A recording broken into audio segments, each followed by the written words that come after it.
Hello, welcome to another Actuarial Maths with Mafeng, and in this video we are going to be talking about the simple interest and the compound interest, and then afterwards I'm going to solve this question that I have here on the board.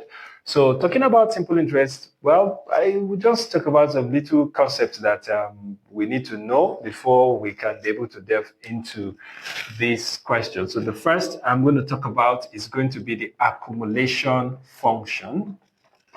The accumulation function. So basically, what is the accumulation function? We usually make use of this.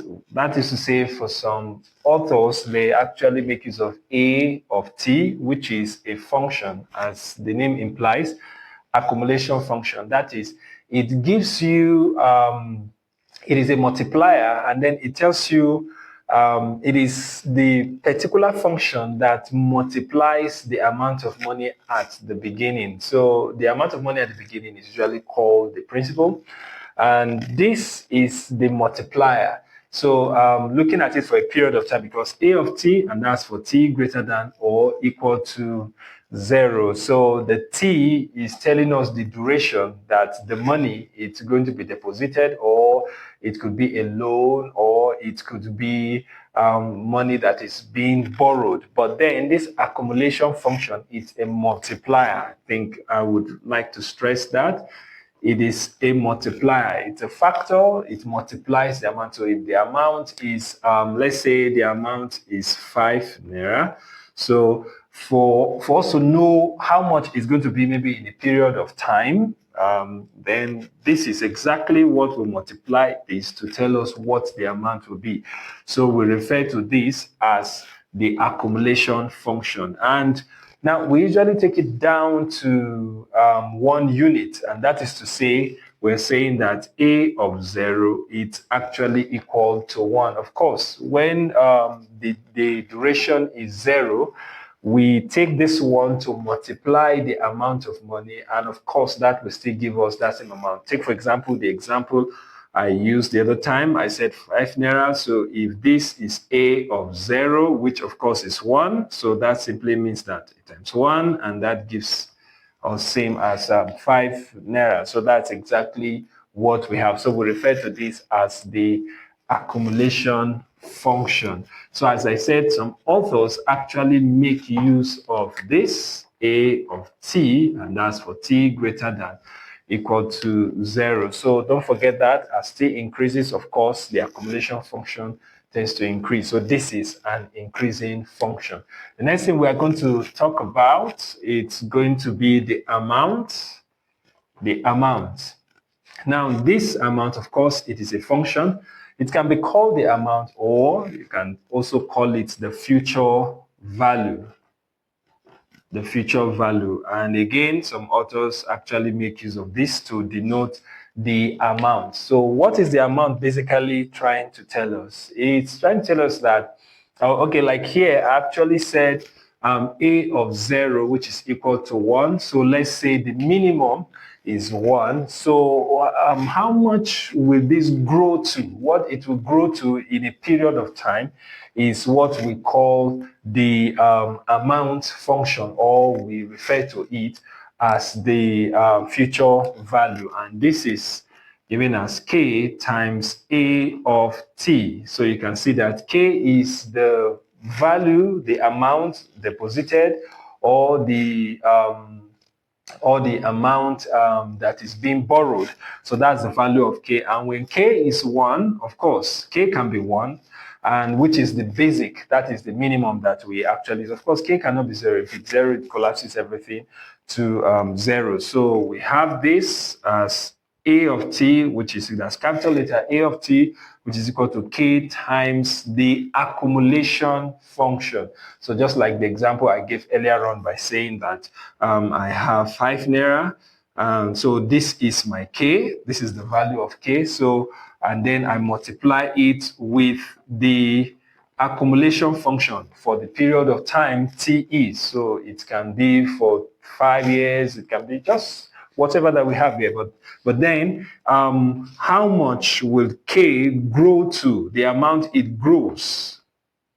So K grows to a particular amount. It grows to a particular amount, and that amount is what we refer to as the A of T. So we want to know what is happening to K for a period of time. Here we are making use of T for a period of time. How much will it become later on? So as I said, this can also be called future value.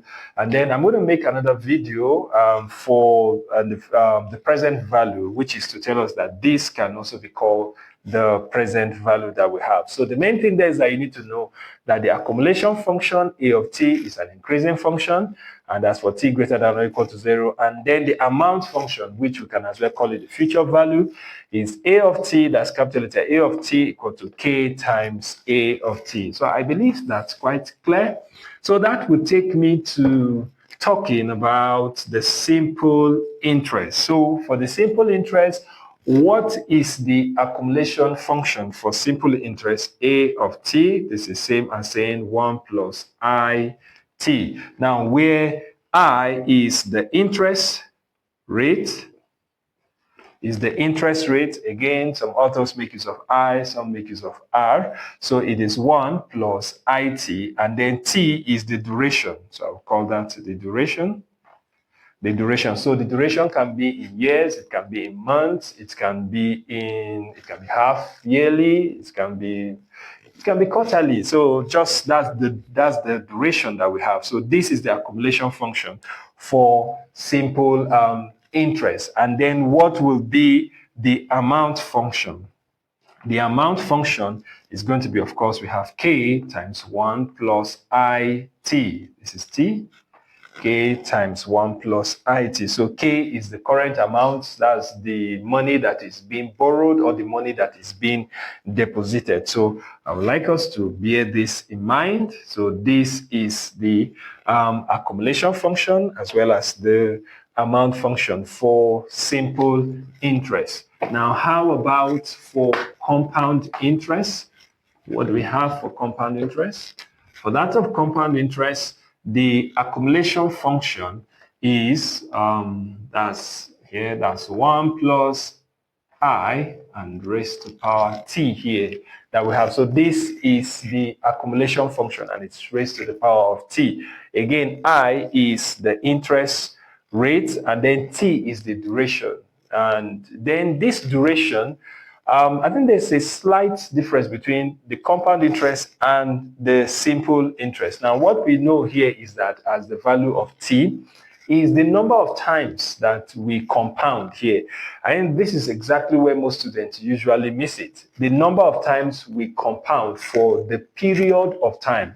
That is the duration. How many times do we compound? So let's say, take for example, I have 2 years and then to compound quarterly. So 2 years, that's 2 years, and I'm compounding quarterly. So what do you think the value of T will be? Since this amount that is deposited for 2 years and it is compounded quarterly. So how many times am I going to compound in these 2 years? So looking at it in a year, how many quarters we have? We have 4 quarters, and then in 2 years we have 8. So that makes T to be equal to 8. So this is exactly where most students do miss this. Now, for the value of T that we're having here is telling us the number of times we compound. And then for simple interest here, we have T here. Now, also, we know that it is commonly known that for simple interest, it is done annually.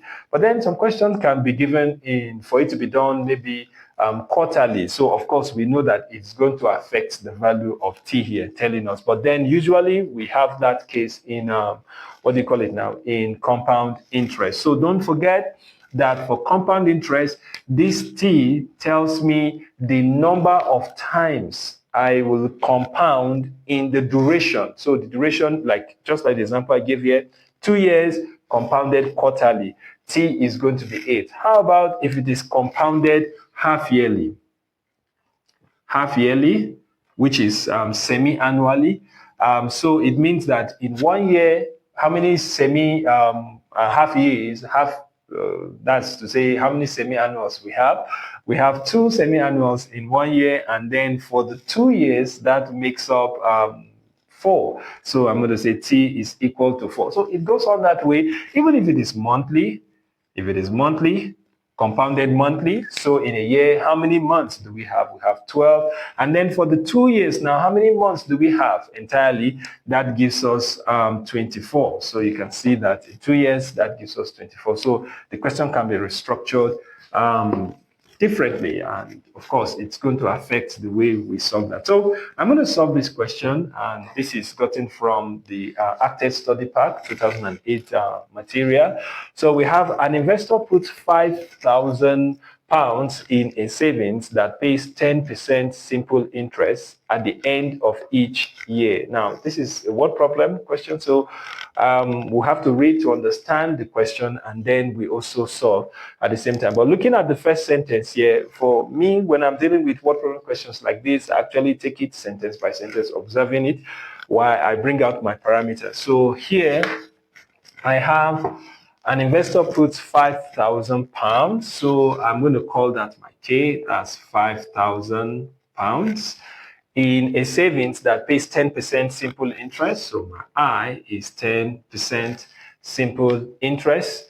So it says, now you can see this, the simple interest is paid at the end of each year. It is paid at the end of each year. So compare how much the investor will have after 6 years. So since it is paid at the end of 6 years, so looking at 6 years, how many times will that payment be made? Talking about the interest, how many times?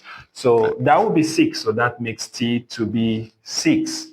Now, that's quite easy. So we can see that. So if the money was invested for 6 years, say compare how much the investor would have after 6 years if the money was invested for 6 years. So the money was invested for 6 years, and the interest is paid at the end of each year. So what is going to be the amount that this investor is going to have at the end of 6 years? Actually, it is structured for 6 years, but at the end of 6 years, what is he going to have? So this amount will grow to something as A of T is going to grow to A of T, and then we have that A of T is equal to K times 1 plus I T. So I have my parameters all listed here, my K, which is 5,000, and then 1 plus my I, which is the interest rate. So you can see that. Let me put this way.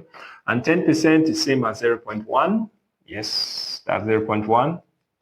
Yeah, that's 0.1. So I have 0.1 times 6. So let me put the 6 in brackets. So I have 5,000, and then this is 1 plus 0.6, and that gives me 5,000, and that will be times 1.6 that I have here.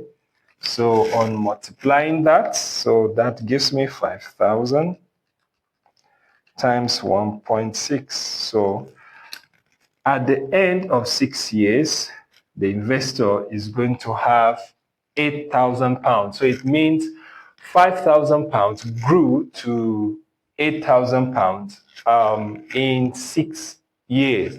Now, don't forget, the question says that the simple interest is paid at the end of each year. So we're not calculating for the end of each year, but for the whole duration of time. So we know that at the end of each year, the interest is being paid. So this is exactly what the money will grow to. So they said, compare how much the investor would have after 6 years if the money was invested for 6 years. So that's the first part of the question. Now, how about when it is invested for 3 years and then immediately reinvested for further 3 years? So most of the question we have here, they're in word problem. So you have to understand the question so that you know what to do. So we know that the person is going to have 8,000. So now let's take a look at this. Oops, I actually erased this. This is 5,000, and my I, which is 10%, and then my T is for 6 years. Now, this T, that's the duration of time the duration of time. But then, now let's look at the second part of the question. It says the money was invested for 3 years. So I'm not going to be making use of this T, right? So my T now is going to be 3 years. So I'm going to look at it for the first 3 years. What happens? So now let's say the accumulation. As for the 3, I have my K, which is 5,000 times, that's 1, and put this way, times that's 0.1, and times 3. Remember, I'm making use of this, A of t equal to K into 1 plus IT. That is what I'm actually making use of. My I, which is 0.1, this is same as 0.1, 10%, and then the T, which is 3 for the first 3 years. What am I going to have? So I'm going to have 5,000. Of course, this gives me 5,000 into, this is plus, here I have, yeah, that's plus, and this will be, this is 1 plus 0.3, and that gives me 5,000 into 1.3. So I'm having 5,000 times 1.3. So that gives me 6,500 pounds at the end of 3 years. But then look at it. It says that, and then immediately reinvested. So it means the amount he got at the end of the 3 years was immediately reinvested for another further 3 years. So again, I'm going to have A of, but then first, my K right now is going to be 6,500 because that's the new amount I'm going to be having. And then, of course, my I is still 0.1, just like what I have here. And then my T is going to be 3. So the A of 3, and that becomes 6,000. Okay, I can ignore this. 6,000 for now. And that will be 1 plus 0.1 times 3. So what I have will be 6,000 times 1.3. Remember, this is same as this. So I'm going to have what I have here. So, and that will be times 1.3. And that gives 8,450. Now you can see that the first part of the question, when we calculated it for the entire 6 years period, we actually had 8,000 pounds. And then for first 3 years and then reinvesting the amount for another 3 years, it grew up to, so we can say 5,000 pounds grew up to 8,450. So it's just about understanding the question. Now, I'm going to change some stuff here in this question to make it fit a compound interest. Then I'm going to solve. Now, let's say it is not simple interest now. Let's say it's not simple interest. Let me say it's a compound interest. And then it is compounded, let's say, yearly. So I don't actually, I've not written down the question, but what I'm just trying to do here is to make you see that when we're dealing with compound interest, you have to read through the question and then get what the question is particularly saying. So this is a compound interest, but then let's say it is compounded quarterly. So compounded quarterly. So if it's compounded quarterly, I'm making use of the same parameters. I have my K to be 5,000, and then I have my I to be 10%, which is same as 0.1, and then my T. Now, since it is compounded quarterly, so let's look at the case of the first 6 years now. How much will 5,000 grow to in 6 years? And it is a compound interest, has a compound, that's 10% compound interest, which is compounded quarterly. Now, that would have been included in the question so that for you to see that, okay, it is compounded quarterly. So if it's compounded quarterly, it means my T now, don't make a mistake thinking that it's going to be 6. No. In each year, how many quarters do we have? We have 4 quarters in each year. Since we have 4 quarters in each year, then in 6 years, how many quarters are we going to have altogether? So of course, that will be 4 times 6. That gives us 24. So that's exactly what the value of T is going to be. So the accumulation function of that, it's going to be k into 1 plus I raised to power t. And then so I'm going to have 5,000 into 1 plus 0.1 and then raised to power 24. And that's 5,000 into 1.1 raised to power 24. So a bit of calculator work here. So I'm going to have 1.1 raised to power 24 and then times 5,000. So I'm going to have this money grows to 49,248.66 pounds. So this is what the amount will be at the end of 6 years if it is compounded quarterly. Now it goes on that way if it is compounded semi-annually. The value of T will change in a year. How many semi-annuals we have? We have 2. In the 6 years, how many do we have? We are going to have, that will be 12. So it goes on if it's compounded monthly. So the whole idea there is that it's looking at the question, understanding, okay, if this is a compound interest, how is it compounded? Is it compounded quarterly? Is it compounded annually? Of course, it can be compounded annually. So how many annuals do we have in 6 years? Of course, we have 6. That's when the value of T is going to be 6. So I believe that you understand basically what I've just done. So I would like you to subscribe and to my YouTube channel. Again, I'm going to drop other videos for present value and many others. So I believe that it's quite clear. Thank you.